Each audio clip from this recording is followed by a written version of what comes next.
Hello बच्चों, मैं स्मिता बिजलवान स्वागत करती हूँ आपका आईसीटी वर्चुअल क्लासरूम में। आशा करती हूँ आप सभी स्वस्थ होंगे और अच्छे से अपनी पढ़ाई कर रहे होंगे। बच्चों, आज हम पढ़ने जा रहे हैं क्लास 7th की साइंस। और क्लास 7th साइंस में हमने चैप्टर पढ़ा था अपने लास्ट लेक्चर में फिजिकल एंड केमिकल चेंज, यानी कि भौतिक और रासायनिक परिवर्तन। तो आज हम करेंगे उसके क्वेश्चन आंसर्स। तो क्वेश्चन आंसर्स में भी बच्चों पहले हम एमसीक्यू टाइप्स क्वेश्चन आंसर्स करेंगे, फिर कुछ वन वर्ड टाइप और फिर short answer type and then long answer type questions करेंगे। साथ साथ एनसीईआरटी में जितने भी क्वेश्चन आंसर्स हैं उनको भी हम इसमें कवर कर लेंगे। ठीक है, तो जब हम क्वेश्चन आंसर्स करेंगे तो क्वेश्चन आंसर्स को थोड़ा एक्सप्लेन भी हम करेंगे, ताकि चैप्टर में अगर कोई पार्ट ऐसा है जो आपको समझ में ना आया हो, क्वेश्चन आंसर के माध्यम से वो भी आपको अच्छे से समझ में आ जाएगा। ठीक है, चलिए तो क्वेश्चन आंसर्स को स्टार्ट करते हैं और बढ़ते हैं स्मार्ट बोर्ड की तरफ। चलिए बच्चों, तो स्टार्ट करते हैं।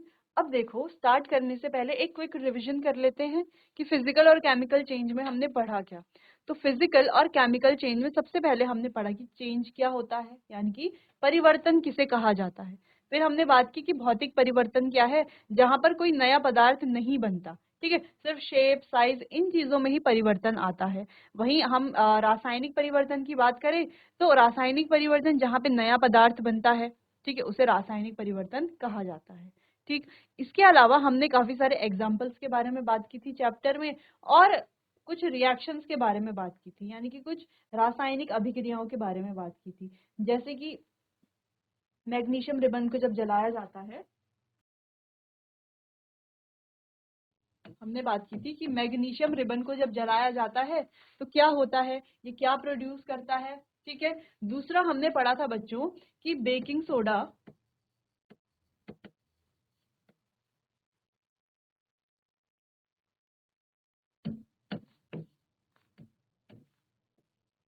एंड विनेगर की रिएक्शन क्या होती है। फिर हमने साथ में ये भी पढ़ा था कि रस्टिंग क्या है, रस्टिंग की प्रक्रिया होती क्या है। फिर हमने बात की थी कि कॉपर सल्फेट में अगर आयरन डाला जाए तो क्या होता है, क्या ये बनाता है। ठीक है, ये वाली रिएक्शन भी हमने देखी थी। कॉपर सल्फेट का सॉल्यूशन बना करके उसमें आयरन डाला था, है ना, लोहे की एक कील डाली थी और देखा था कि क्या बनता है आगे। ये रिएक्शन भी पढ़ी थी। साथ ही पढ़ी थी बच्चों क्रिस्टलाइजेशन। क्रिस्टलाइजेशन रिएक्शन क्या है, ठीक है, कैसे हमें प्योर क्रिस्टल्स मिलते हैं, ये रिएक्शन भी हमने देखी थी। ठीक है, तो इन्हीं रिएक्शंस को हमने चैप्टर में बहुत अच्छे से डिस्कस किया था। ठीक है, अब हम क्वेश्चन आंसर को स्टार्ट करते हैं। चलिए, तो पहला क्वेश्चन है, which of the following is a physical change, यानी कि निम्न में से कौन सा है जो एक भौतिक परिवर्तन है, यानी कि फिजिकल चेंज है। तो इस क्वेश्चन को करने से पहले आपको पता होना चाहिए कि फिजिकल चेंज की डेफिनेशन क्या है। ठीक है, दूसरी चीज आपको एग्जाम्पल थोड़े बहुत पता होने चाहिए। तो चलिए, अगर हम बात करते हैं रस्टिंग ऑफ आयरन की, यानी कि लोहे में जंग लगना, इसकी बात करते हैं ऑप्शन नंबर 1 की, तो क्या ये एक फिजिकल चेंज है? नहीं बच्चों, ये कैसा है, ये है एक रासायनिक परिवर्तन, क्योंकि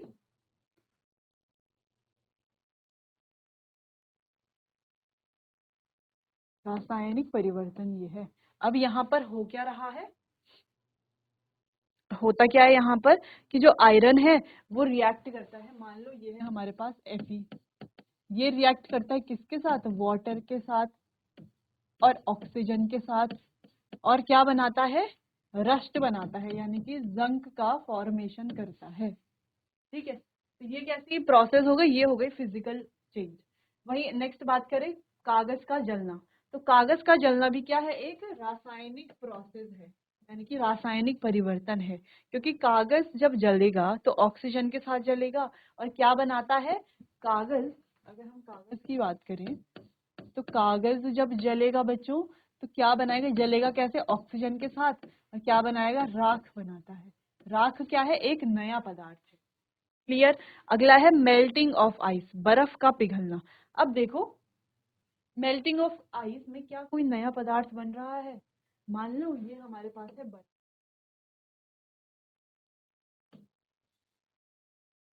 ठीक है, ये बर्फ क्या हो रही है, पिघल रही है। ठीक है, पिघलने के बाद क्या बनाएगी, ये वाटर बनाएगी। वाटर से वापस हम क्या कर सकते हैं, फ्रीज करके बर्फ बना सकते हैं। तो क्या कोई नया पदार्थ यहाँ पर बन रहा है, बिल्कुल भी नहीं। कुकिंग ऑफ फूड, खाने को भोजन बनाना।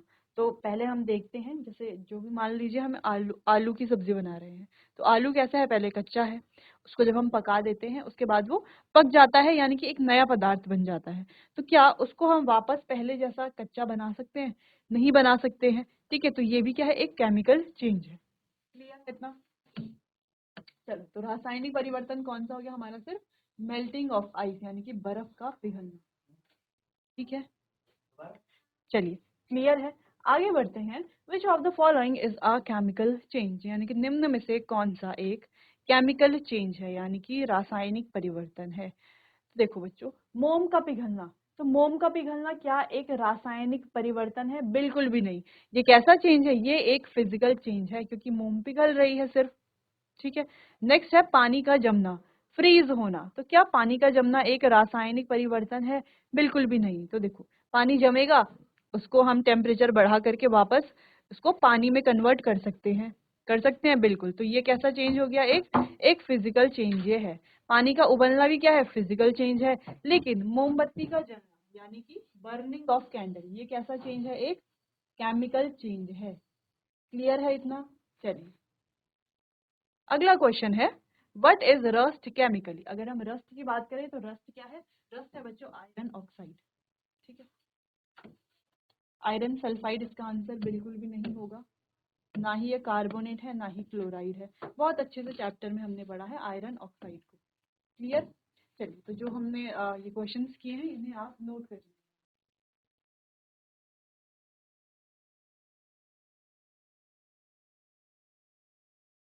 चलिए, आगे बढ़ते हैं। आपने ये क्वेश्चन नोट कर लिए होंगे, आगे बढ़ते हैं। अगला क्वेश्चन है, the process of depositing a layer of zinc on iron is called, यानी कि लोहे पर जिंक की परत चढ़ाने की प्रक्रिया को क्या कहा जाता है। अब हमें पता है ये जो प्रोसेस है, लोहे पर जो है जिंक की परत चढ़ाई क्यों जाएगी, पहले तो ये पता होना चाहिए, तभी तो आंसर कर पाएंगे इस क्वेश्चन का।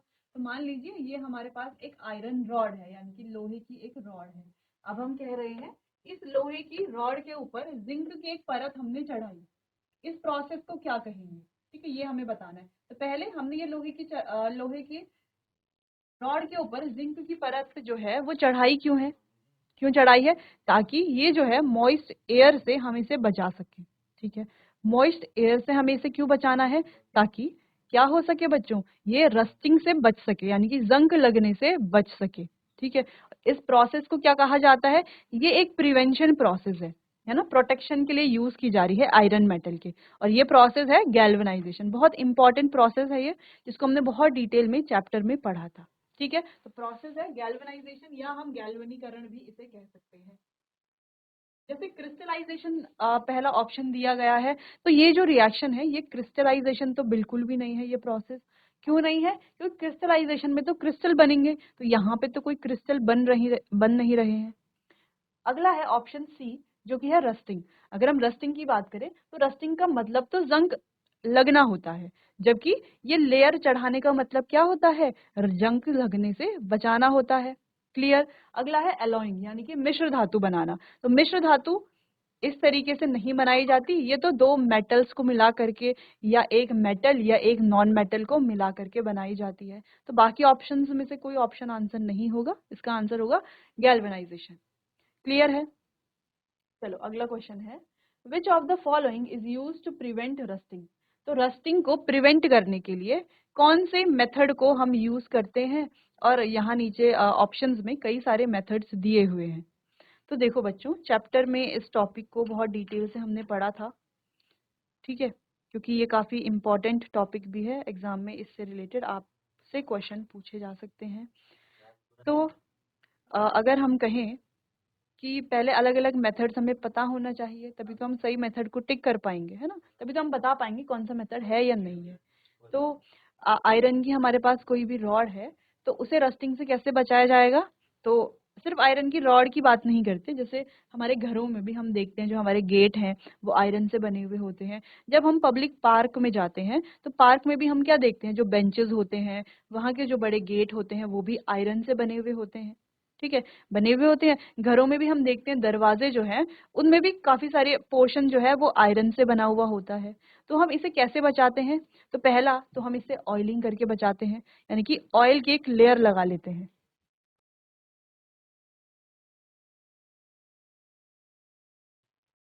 चलिए, तो जैसे हमने कहा कि ऑयलिंग कर लेते हैं। दूसरी चीज़, ऑयलिंग ना करें अगर हम, तो हम पेंट भी कर सकते हैं। जैसे आपने देखा होगा, आपके घरों में जो ग्रिल्स होती हैं या पब्लिक पार्क में जो बेंचेस हैं, उन पे टाइम टू टाइम क्या किया जाता है? पेंट किया जाता है। क्यों किया जाता है? ताकि ये इसको ज़ंग लगने से बचा सके। दूसरा है गैल्वेनाइज़ेशन मेथड। गैल्वेनाइज़ेशन, जैसे कि हमने कहा कि ज़िंक की एक लेयर लगा दी जाती है इसके चारों तरफ से, ताकि क्या हो जाए ये? ताकि ये प्रिवेंट हो सके, यानी कि बच सके रस्टिंग से, हवा और पानी के संपर्क में ना आए। क्लियर है? तो इसका आंसर है ऑल ऑफ दिस, क्योंकि देखो बच्चों, ऑयलिंग भी की जाती है, पेंट भी लगाया जाता है, गैल्वेनाइजेशन भी किया जाता है। तो इसका आंसर है all of this, option D. Clear है? चलो अगला क्वेश्चन है, which gas is evolve during the reaction of vinegar and baking soda. तो विनेगर और बेकिंग सोडा की जब रिएक्शन होती है तो कौन सी गैस प्रोड्यूस होती है? तो चलिए, अच्छा ये वाला तो हमने बहुत डिटेल में पढ़ा था, है ना? अभी जब हमने चैप्टर का रिवीजन भी किया था तो वहां पर भी हमने इसे देखा था।